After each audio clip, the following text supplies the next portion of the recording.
இது ஒரு தொடக்கம் தான். இதன் மூலமா இன்னும் எனக்கு தெரிஞ்ச இந்த வீடியோ ஒரு 10, 15, 20 வருஷம் கழிச்சு எவ்வளோ பேரை வந்து மாற்ற போகுது அப்படின்றது எங்களுக்கு தெரியும். ஸோ இந்த vision is very very big. அதனால நல்லா கைத்தட்டுங்க. ஏன்னா உண்மையிலே நீங்கள் கட்டுற இந்த கைத்தட்டல் தான் நிறைய பேரை ஓட வைக்கும்.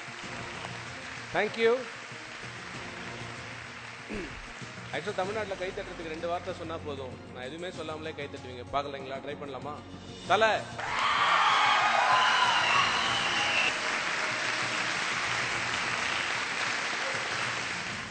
அதுதான் சில வார்த்தைகளுக்கான மரியாதை.